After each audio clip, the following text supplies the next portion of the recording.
자, 네, 여전히 첫째 주일입니다. 우리 같이 인사합시다. 자, 하늘의 복을 많이 받으시길 바랍니다 하고.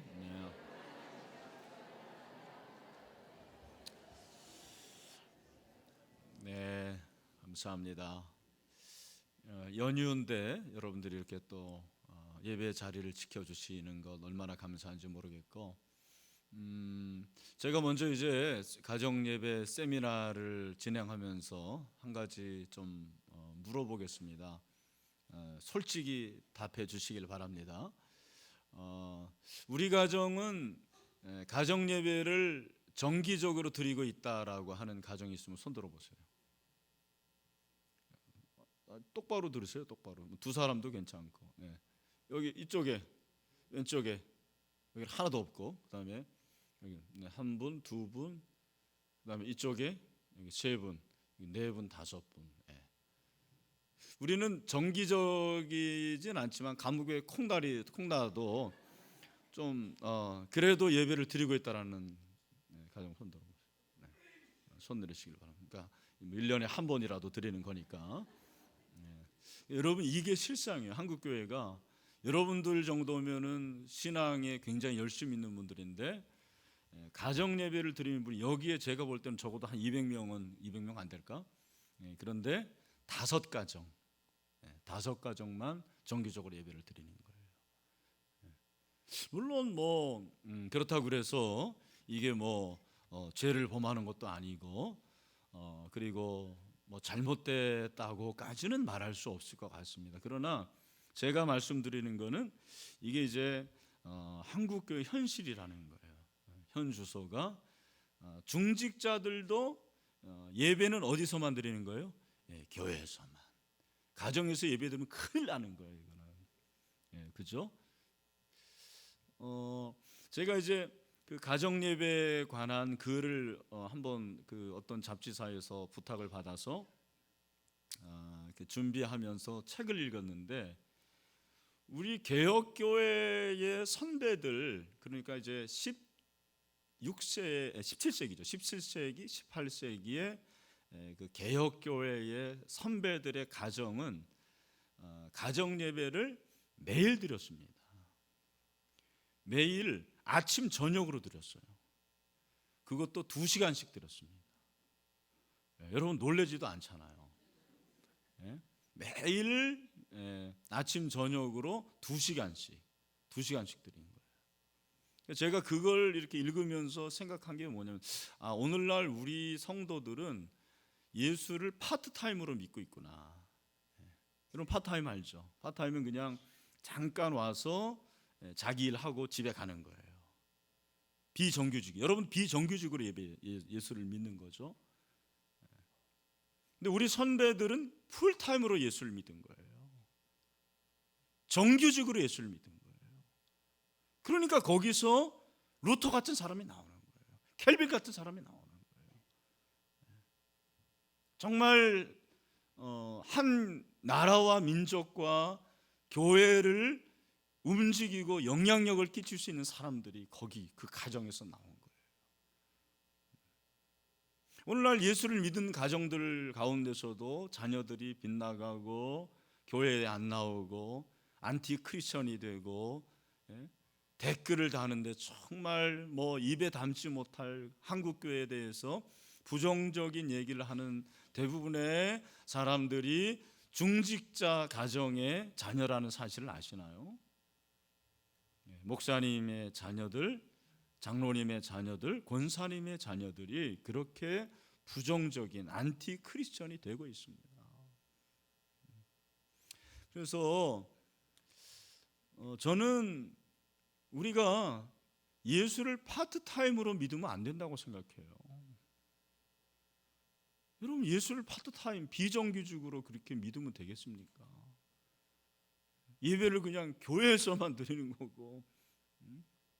제가 한번 제자 훈련 그 숙제 냈는데, 그 중직자 출신 집사님인데 가정 예배 드리고 소감문 발표하라고 했는데, 정말 그 집사님이 그래요. 자기는 처음 가정 예배 드려봤대요.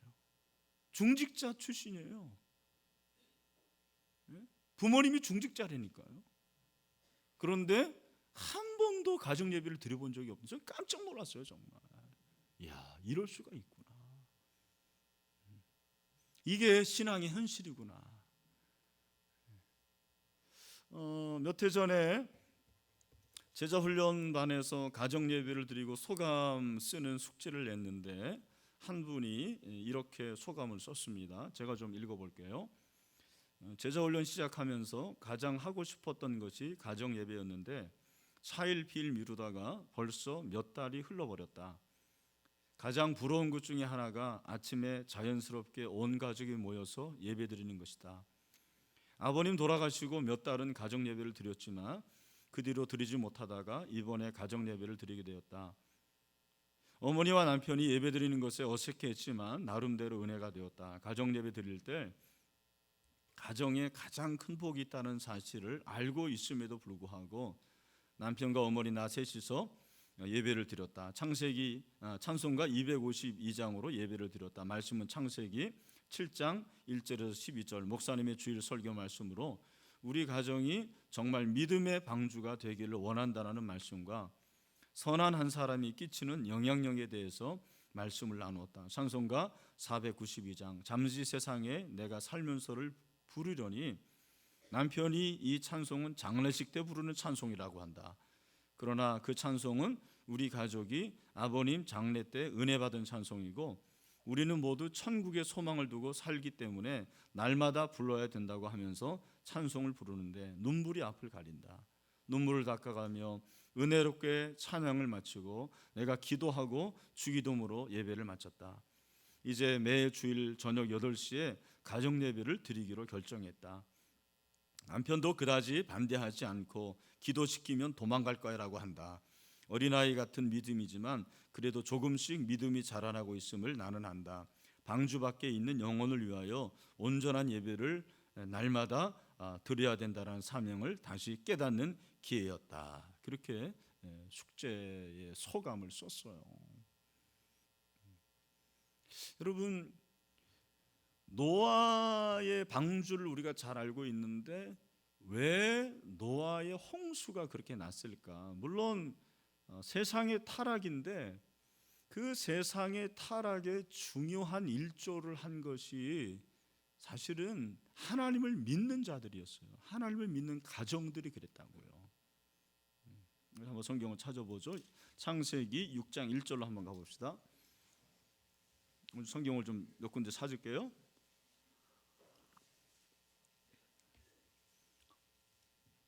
네, 창세기 6장 1절 2절 다 같이 한번 읽어봅시다. 시작.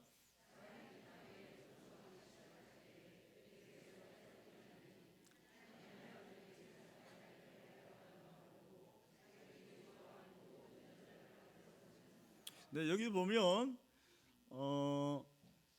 땅에 번성하기 시작할 때에 그들에게서 딸들이 낳는데 세상의 딸들이죠.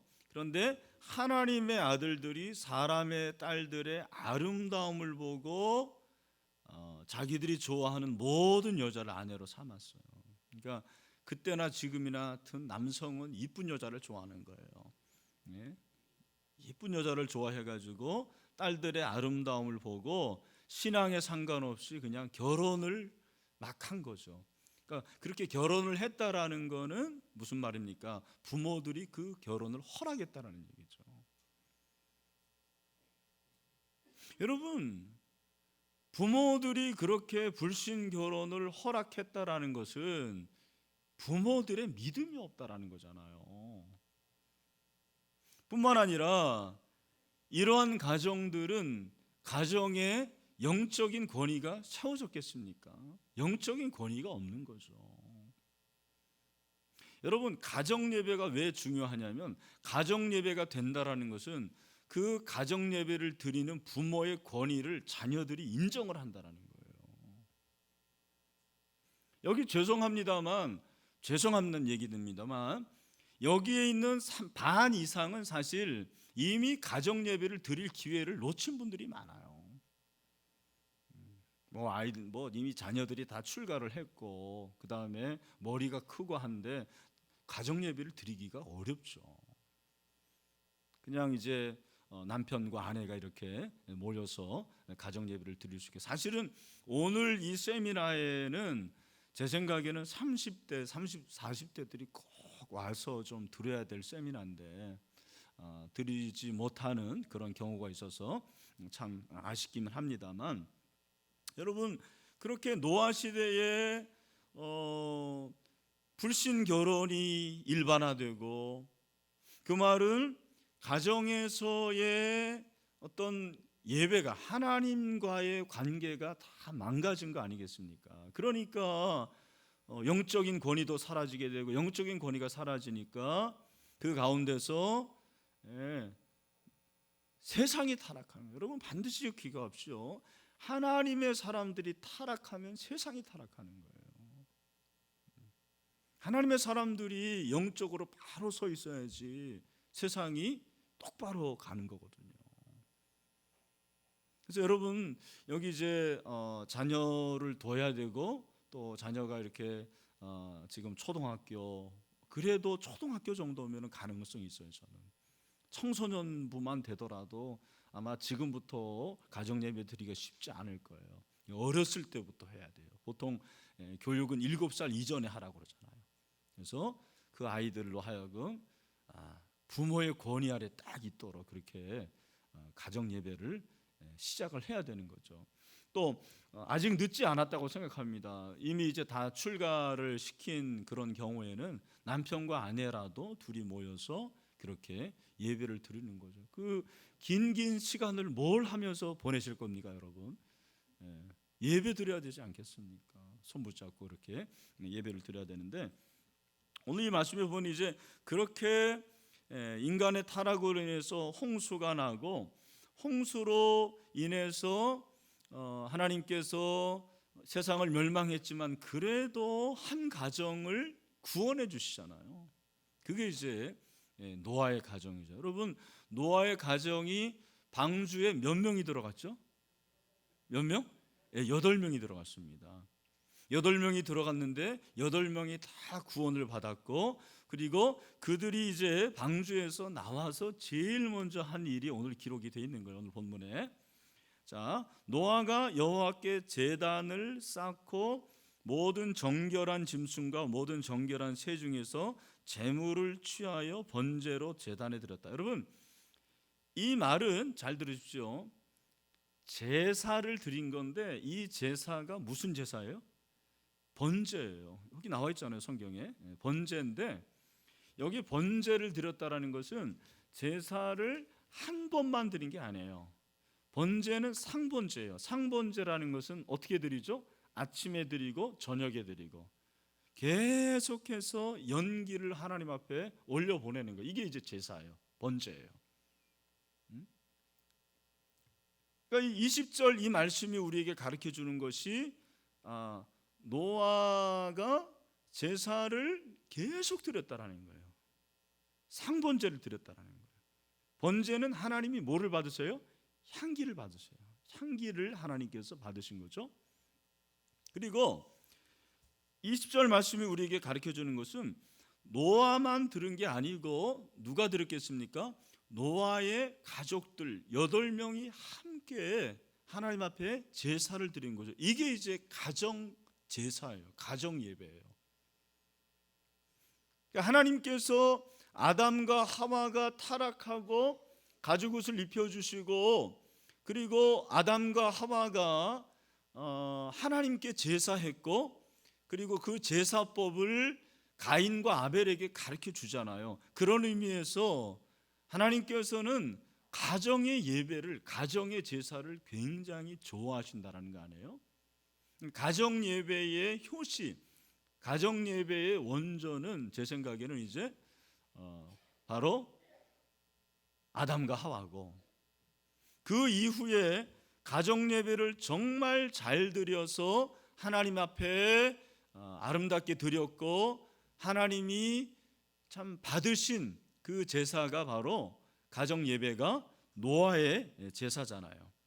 그렇게 상번제로 가정 제사로 하나님께 드렸는데, 21절에 보니까 여호와께서 그 향기를 받으셨다 그렇게 말씀하고 있죠. 뭐를 받았다? 향기를 받으셨다. 여러분, 이 향기라는 게 뭐겠습니까? 번제니까 이제 짐승을 태우면 향기가 나는데 사실은 고기 타는 냄새예요. 여러분, 고기 타는 냄새 참 좋잖아요. 근데 하나님께서 그러면은 고기 타는 냄새를 좋아하시느냐? 여기서 말하는 고기 타는 것은 무엇을 말합니까? 이것은 그들의 마음을 말하는 거죠. 이 향기가 바로 그들의 중심이에요. 그들의 마음이에요. 사실 신약적으로 말하면 이 향기는 예수 그리스도거든요. 에베소서 5장 2절 같은 데 보면 그리스도께서 너희를 사랑하신 것 같이 너희도 사랑 가운데서 행하라. 그는 우리를 위하여 자신을 버리사 향기로운 제물과 청축으로 하나님께 드렸다. 그러니까 사실은 구약의 제사지만 신약적으로 말하면 그 제사의 향기는 예수 그리스도를 말하는 거예요. 이미 수천 년 전에 제사드린 건데 하나님은 그 제사를 통해서 예수 그리스도를 보게 하셨고 그 예수 그리스도를 통한 제사 예배를 하나님께서 받으신 거죠. 그러니까 여러분이 가정 예배를 드린다라는 것은 그 가정에 예수 그리스도의 향기가 나타나는 거죠.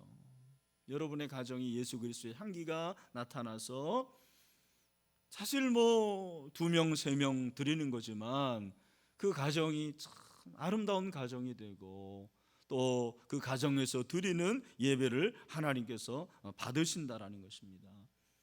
저는 그런 의미에서 오늘 여러분들이 가정마다 가정 예배를 통해서 하나님께 향기를 드릴 수 있게 되기를 주님의 이름으로 축원합니다. 저는 참 이 가정 예배에 대한 추억은 참 많아요. 제가 뭐 가끔 얘기했습니다만 어렸을 때부터 저는 부모님들과 함께 특별히 어머님 그리고 우리 세 형제들과 함께 가정 예배를 드린 기억이 있고 그리고 제가 결혼해서 우리 이제 지민이가 태어나면서부터 시작해서 이제 가정 예배를 드리기 시작했습니다. 제가 정말 기억에 남는 가정 예배는 제가 이제 유학을 갔는데 96년도 8월에 저 혼자 이제 먼저 갔습니다. 왜냐하면 제 아내가 그 지훈이 둘째를 임신했기 때문에 데려갈 수가 없어서 저 먼저 이제 가서 공부를 하고 그리고 이제 97년도에 다시 제가 한국에 와가지고 96년도에 제 아내가 이제 둘째를 낳고 그래서 이제 애가 둘이 된 거죠. 지민이하고 지훈이. 97년도에 제가 이제 1월에 다시 미국에 들어가게 되었습니다. 네 식구. 그때 이제 재원이는 아직 없었습니다. 그렇게 네 식구가 갔었는데 미국의 아파트는 가구가 없어요. 우리는 이제 가구가 다 이제 뭐 이렇게 돼 있는 걸로 있는데 그리고 미국은 자기가 이제 다 이제 구입을 해야 되는데 아무것도 없는 거예요. 카페트만 깔려 있는 거예요. 첫날 가서는 제가 있는 아파트에 이제 친구 목사님들도 있었기 때문에 친구 목사님이 식사를 이제 준비를 해줘서 그날은 먹고 이제 그 다음 날부터 식사를 해야 되는데 뭐 아무것도 없는 거죠. 테이블도 없고 의자도 없고. 그래서 겨우 어떻게 이제 장을 봤는지 그건 기억이 안 나는데 탁자도 없고 의자도 없으니까 여러분 그 박스 있잖아요. 종이 박스를 상을 삼아 가지고 거기다가 이제 반찬 뭐 밥 이렇게 그릇 놓고 우리 네 가정이 식사를 했습니다. 정말 맛있는 식사였어요. 식사를 한 후에 그리고 이제 가정 예배를 드린 거죠. 미국에 도착해서 제일 먼저 이제 한 것이 가정 예배였어요. 우리 네 식구가 가정 예배를 드렸는데 찬송을 부르고 그리고 성경을 읽고 기도를 하는데 왜 그렇게 눈물이 나는지 모르겠어요. 그냥 눈물이 쫙 나고 아마 고국을 떠나서 그런 것 같습니다. 조국을 떠나면 다 애국자가 되고 눈물이 나오는데 그렇게 가정 예배를 드리면서 눈물이 나고 참 아름다운 그런 가정 예배 기억이 있고 그 뒤로부터 지금도 저희는 토요일마다 밤에 요즘에는 점점 좀 늦어지는 것 같아요. 어제도 11시 거의 돼가지고 가정 예배를 드렸습니다만, 그렇게 일주일에 한 번 꼭 토요일은 가정 예배를 드리는 그런 날로 정하고 있습니다. 여러분, 우리가 왜 가정 예배를 드려야 되는가? 저는 한 세 가지로 생각을 하고 싶은데, 첫 번째, 가정 예배를 통해서 가정의 교회, 작은 교회를 세워나가기 때문이다, 그렇게 말할 수가 있습니다. 그러니까 가정 예배의 중요성은 교회론에 기인하는 거예요. 우리가 이제 가정교회라고 하는데, 가정교회라는 게 물론 그리스도의 피를 나눈 형제 자매들이 모인 교회가 가정교회지만, 그 가정교회보다 더 근본적인 가정교회는 진짜 혈연으로 피를 나눈 내 새끼, 그리고 내 부모, 형제들이 모인, 그게 가정교회 아니에요. 정말 그게 가정교회예요, 교회. 여러분, 인간은 제가 오전에 말씀드린 대로 자기의 왕국을 만들려고 하는데, 하나님께서 원하시는 왕국은 사실은 가정을 통한 왕국이에요.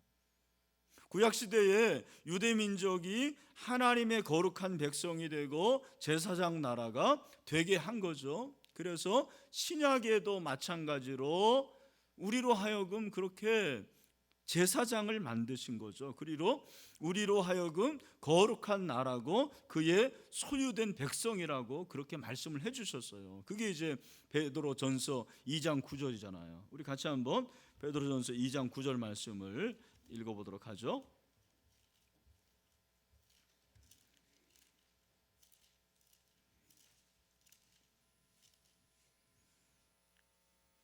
379페이지입니다. 베드로전서 2장 9절 말씀. 자, 다 같이 읽겠습니다. 시작. 그러나 너희는 택하신 족속이요 왕 같은 제사장들이요 거룩한 나라요 그의 소유가 된 백성이니, 이는 너희를 어두운 데서 불러내어 그의 귀한 빛에 들어가게 하시니에 아름다운 덕을 선포하게 하려 하심이라. 아멘. 그러니까 모든 가정이 사실은 교회예요. 교회가 돼야 돼요. 우리는 신일교회만 교회라고 생각하는데, 여러분의 가정이 사실은 뭐가 되는 거예요? 교회가 되는 거죠. 가정이야말로 하나님을 섬기고 하나님을 예배하는 최소의 기본단이에요. 기독교 교육도 그렇습니다. 여러분, 다음 세대 교육을 우리는 교회에 맡기는데, 사실은 교회가 할 수 있는 부분은 극히 작습니다. 일주일에 그냥 1시간 아니면 2시간 아이들을 맡는 거예요. 그 아이들이 일주일 168시간의 대부분은 세상에서 지내고 있는데, 그 아이들을 그냥 일주일에 한 번, 그것도 1시간 2시간 가가지고 어떻게 아이들을 말씀으로 키울 수가 있겠습니까? 여러분들이 교회에서 아이들을 키워주는 걸 기대하기 전에 사실은 여러분의 자녀들을 여러분이 키울 수 있어야 돼요. 말씀으로 키우고 기도로 키우고, 그것이 이제 예배가 돼야 되는 거예요. 그래서 이 가정 예배는 우리 가정이 작은 교회임을 증명하는 거죠. 두 번째로, 가정 예배를 통해서 가정이 복을 받기 때문입니다. 그러니까 가정을 작은 성소로 삼는 가정에는 하나님의 복이 임하게 되는 것입니다. 가정 예배 드릴 때 하나님께서 가정에 복을 내려 주십니다. 왜냐하면 예배는 복을 받을 수 있는 가장 좋은 환경이기 때문에 그래요. 여러분 믿으시죠? 예배가 하나님께서 주시는 복을 받을 수 있는 가장 좋은 환경입니다. 그래서 가정 예배를 통해서 하나님이 복을 얼마나 많이 주시는지 몰라요. 저희 가정만 봐도 그렇고요. 제가 가정 예배를 드리는 그러한 가정들을 알고 있는데, 하나같이 하나님께서 얼마나 복을 주시는지, 자녀들이 잘 되게 하시고 가정에 평강을 주시고 은혜를 주시고, 거기서 좋은 제목들이 나오는 거죠. 심지어는 하나님께서 가정 예배를 드리는 가운데서 안전을 지켜주셨다라는 그런 기록도 있더라고요. 제가 그 책을 보니까 1584년에 스위스 베른에서 90가구가 모여 사는 한 마을인데, 여러분 스위스가 지금은 잘 살지만 사실은 16세기 이때만 해도 잘 못 살았습니다. 네, 스위스가 잘 산 게 얼마 안 돼요. 근데 이때 한 마을이 지진으로 인해서 집 한 채만 남겨놓고는 모든 가옥이 파괴되었는데, 그 남은 한 가옥, 그 가옥이 지진이 났을 때 뭐 하고 있었겠습니까? 네. 그렇죠. 기도하고 예배를 드리고 있었다라는 거죠. 하나님이 그 가정을 안전하게 지켜주셨다고 그렇게 기록이 되어 있는 거예요. 여러분, 하나님께서 가정 예배를 드릴 때 우리의 가정을 모든 악으로부터 안전하게 지켜줄 줄로 믿습니다. 우리의 자녀들에게 은혜를 줄 줄로 믿습니다. 네? 가정 예배를 통해서 복이 임하는 거예요. 여러분, 여기 가정 예배 드리지 않은 분들 한번 오늘부터라도 가정 예배를 드려보세요. 하나님께서 여러분의 가정에 하늘을 열어주시고 놀라운 복을 내려줄 줄로 믿습니다. 그렇게 주님의 이름으로 축복합니다. 세 번째, 가정 예배를 통해 다음 세대가 세워지기 때문에 그렇습니다. 정말 중요한 거예요. 가정은 신앙 공동체의 가장 작은 단위인데, 이 예배를 통해서 교육이 되는 거예요. 교육이. 뭐 잔소리하고 뭐 이렇게 하라 저렇게 하라가 아니라는 거죠. 저는 그렇게 생각합니다. 가정 예배처럼 좋은 신앙 교육이 있을까? 여러분, 저희 가정 같은 경우도 벌써 큰애가 23살이잖아요. 그리고 이제 제일 막내가 19살인데 제가 얘기하는 것에 대해서 노라고 하는 애들이 거의 없습니다. 싫어를 안 해요. 네 아빠. 참 저는 그 얘기를, 그 대답을 들을 때마다 막 감동이 돼요.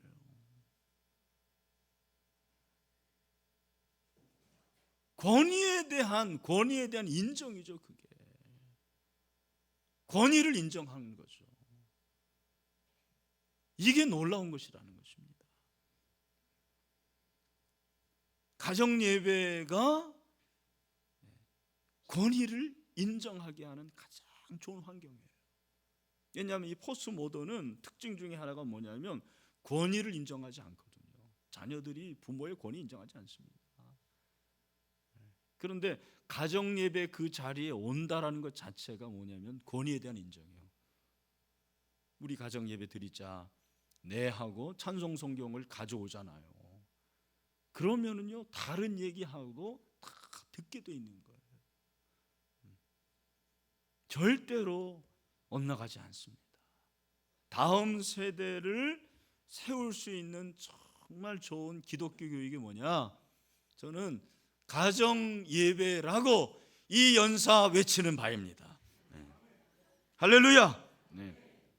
세 가지, 가장 작은 교회고 복을 주시고 다음 세대 교육이 되기 때문에 가정 예배를 드려야 됩니다.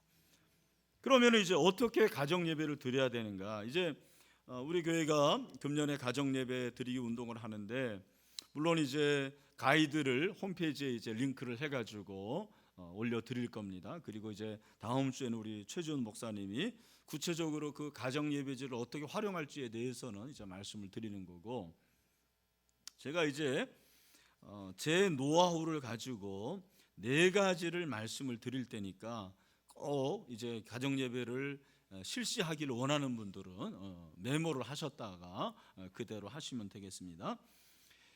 첫 번째 제일 중요한 것은 시간을 정하는 거예요. 뭐를 정하는 거라고요? 시간을 정합니다. 그러니까 경건의 시간도 시간이 중요하고 장소가 중요하잖아요. 마찬가지로 가정 예배도 시간을 정해야 되는데, 제가 아까 말씀드린 대로 개혁교회 전통이 매일 아침 저녁으로 가정 예배를 드리는 건데, 아유, 이거는 뭐 지금 현대 사회에서는 있을 수 없는 일이에요. 만약에 우리가 아침 저녁으로 가정 예배 드리겠다 그러면 아마 다 우리 애들 가출할 거예요. 네. 그렇죠. 어떻게 그렇게 될 수가 있겠습니까? 그래서 제가 여러분에게 이제 말씀드리고 싶은 것은 처음 시작을 너무 크게 생각하지 마시고 뭐 엄청나게 막 매일 드리겠다 그러면 안 되고 일주일에 한 번부터 시작했어요. 그래서 일주일에 한 번이 언제가 제일 좋으냐면 토요일 아니면 주일이에요. 아니면 뭐 평일이라도 아침도 가능하고 저녁도 가능한데 그건 여러분들의 여건에 따라서 다를 거예요. 가정에 따라서 얼마든지 다르니까 대신 중요한 건 같이 모여서 시간을 약속해야 돼요. 우리 가정은 일주일에 토요일 날 저녁에 모인다. 우리는 주일 날 저녁에 모인다. 이런 식으로 가정 예배에 대한 시간을 약속하는 거예요. 제일 중요한 게 뭐라고요? 시간. 현대는 시간이 금이잖아요. 시간이 자본이잖아요. 아이들도 시간이 없어요. 네? 초등학교 애들도 바쁩니다. 그래서 시간을 꼭 정하라는 거예요. 그 다음에 이제 두 번째가 뭐냐면 가정의 어떤 패턴, 가정 예배의 패턴을 만들어 주는 거예요. 형식을 만들어 주는 것입니다. 그런데 이제 일반적으로 가정 예배를 드릴 때 제일 시작은 찬송해야 된다고 저는 생각을 해요. 특별히 찬송 중에서도 찬송가를 부르도록 하셔요. 왜냐하면 저는 이제 걱정이 우리 지금 다음 세대들은 화음을 넣어서 찬양을 못합니다. 그러니까 여러분 여기 이제 성가대 있지만 저는 성가대 아마 20년 전에 없어질 수도 있어요. 20년 후에는. 우리 아이들이요 그냥 이 CCM만 부르기 때문에 화음 넣는 찬송을 몰라요. 못해요. 여러분 해보라고 그랬어요. 못합니다. 찬송가 안 부르잖아요. 안 가지고 다니잖아요. 여러분 20년 후에 찬송가가 과연 불려질까? 심각한 문제입니다. 그래서 저희 가정은 일부러 찬송가를 부릅니다. 막 모르는 찬송가도 해요. 그러면은 막 이상한 삑삑 소리도 내고 그렇습니다만 제가 조용히 부르면 막 크게 부르라고 그럽니다. 재원아 너 크게 불러야 돼 막 그렇게 합니다. 찬송가를 불러야 돼요.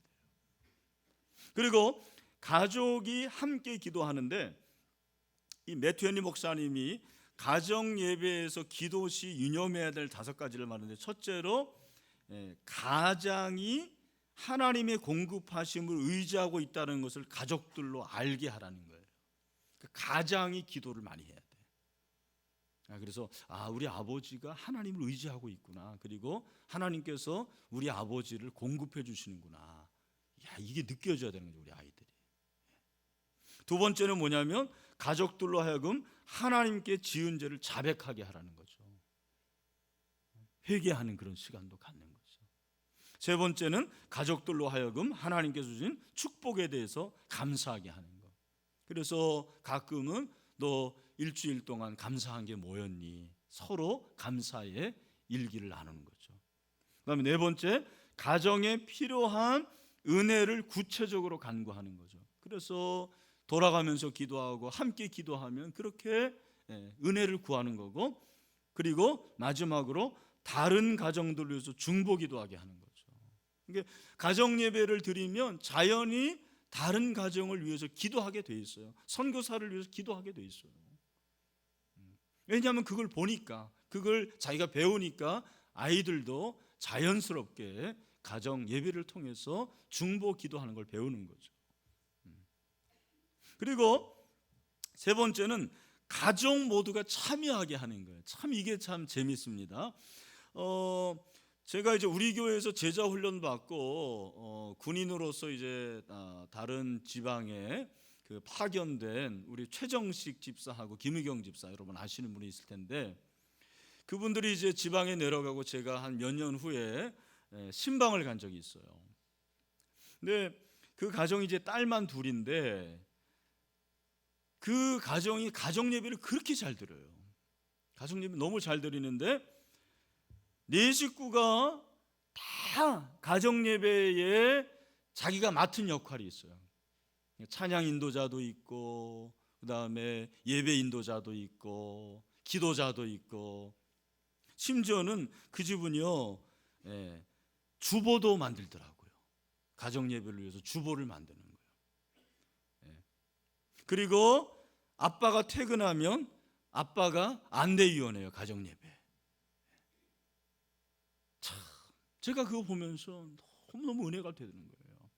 그래서 제가 이제 어제 생각이 나가지고 한번 통화를 했는데, 그 큰딸 희진이가 여기 이제 한국 조리 고등학교 거기에 입학이 됐다고 그러더라고요. 거기 들어가기 어렵거든요. 근데 어렸을 때부터 그렇게 말씀으로 잘 가르치고 예배하고 하니까 이 아이가 영특해요. 지금도 예배 드리냐니까 예전만큼 드리지 못하지만 그래도 가정 예배를 계속 드리고 있노라고 그렇게 얘기를 하더라고요. 그렇습니다, 여러분. 참 중요한 거죠. 가족 모두가 함께 참여하는 것. 자녀들이 피동적으로 참여하는 게 아니라 능동적으로 예배에 참여할 수 있도록 하는 게 중요한 거고요. 그 다음에 이제 네 번째가 가정 예배 후에 패밀리 시간을 갖는 것도 굉장히 좋다고 생각합니다. 근데 이제 저녁에 하면 이게 참 어려운데, 뭐 간식을 준비한다든지 이런 식으로 패밀리 타임을 마련해서 한 달에 한 번 정도는 가정 예배를 드리고, 뭐 극장도 갈 수 있고, 또 가정 예배를 드린 후에 맥도날드도 갈 수 있고, 뭐 이런 식으로 자기 가족만의 패밀리 시간을 갖는 것도 아주 좋은 그런 동기부여가 된다고 저는 생각을 합니다. 그래서 이런 것은 가정마다 다 하나의 아이디어예요, 아이디어. 그래서 아이들이 있으면 아이들이 커가면서 점점점 가정을 사랑하게 되고 부모를 존경하게 되고, 야, 우리 가정은 이렇게 가정 예배 드리는 그러한 자긍심이 생기는 거죠. 그러니까 그 가정 예배를 통해서 가정 공동체일 뿐만 아니라 아까 말씀드린 대로 교회 공동체가 되어서 정말 그 안에 사랑이 있고 섬김이 있고 격려가 있고 아름다운 신앙의 교육이 있고, 그게 천국이에요, 천국. 가정이 얼마나 복된 곳이 되는지 몰라요. 저는 이제 마지막으로 오늘날 한국 교회가 가지고 있는 여러 가지 그 문제가 있겠지만 그 중에 하나는 가정과 교회가 분리가 되는 거죠. 교회에서는 좋은 성도인 것 같은데 가정에 가면 아닌 거예요. 가정에 가면 다 자기 마음대로 살고 말씀의 지배를 받지 않고, 그러면서 또 교회는 열심히 나와요. 봉사는 열심히 해요. 그러니까 자녀들의 눈에 비친 부모들은 다 뭐예요? 위선자라는 거예요. 위선자. 우리 엄마 위선자야. 우리 아빠 위선자야. 왜? 가정과 교회의 모습이 워낙 다르거든요. 근데 가정 예배를 드리면 그 예배가 바로 삶이니까, 또 부모가 그렇게 살려고 노력을 하게 되니까 자녀들도 부모를 존경하게 되는 거죠. 그 존경을 통해서 아름다운 신앙의 계보가 이어지고, 그게 저는 신앙의 명문 가정의 중요한 관건이라고 생각을 하거든요. 여기 이제 수많은 가정들이 있는데 저는 여러분의 가정이 신앙의 명문 가문이 됐으면 좋겠습니다. 신앙의 명문. 근데 그것이 그냥 되는 게 아니고 분투해야 돼, 노력해야 돼. 여러분, 가정 예배 드리는 것도 그래 그냥 포기하지 그러면 안 돼. 누군가가 총대를 메고 엄마와 아빠 중에 우리는 반드시 드려야 된다. 저희 가정은 제가 그렇게 주장하는 사람이에요. 막 자도 깨우고 막 그렇게 합니다. 왜냐하면 이 중요성을 알기 때문에 그렇거든요. 그래서 언젠가부터 저는 가정 예배를 드려야 된다고 생각했는데 우리 최준 목사님이 또 이렇게 상담을 전공하면서 청소년부 사역을 하면서 최 목사님이 그걸 안 거예요. 오늘날 성도들의 가정의 문제가 뭐냐면 부모들이 예배를 안 드린다는 거죠. 그래서 예배를 통해서 자녀들과 함께 연계가 되고, 그래서 가정과 교회가 소통할 수 있는 그러한 것이 가정 예배가 된다는 것을 저 양반이 안 거예요. 그래서 우리가 이제 함께 저도 같은 마음을 가져서 이런 운동을 벌이게 되는데 하여튼 여러분 이 자리에 오신 것만 해도 어딥니까? 그런데 듣기만 하지 마시고 오늘부터라도 꼭 가정 예배 드리시기를 바랍니다. 아멘. 네, 그래서 말씀을 맺습니다. 사단은 그리스도인의 가정을 파괴합니다. 간단해요. 가정 파괴하면 끝나는 거예요. 자, 여러분 오늘날 이 시대를 바라보십시오. 가정을 그냥 무조건 파괴하려고 그러는 거예요. 가정을 점령하면 모든 게 끝나는 거예요. 우리 가정이 대학 입시에 빼앗겼고요, 학원에 빼앗겼고요, 텔레비전에 빼앗겼고요, 컴퓨터에 빼앗겼고요, 다 빼앗겼잖아요. 회복해야 되거든요. 예배로 회복되기를 축원합니다. 예배입니다, 예배. 그래서 가정 예배가 회복되어서 가정 예배의 향기를 하나님이 받아 주십니다. 그래서 복을 내려 주시고요, 그리고 아름다운 영적인 계보가 이어지게 될 줄로 믿습니다. 기도하겠습니다.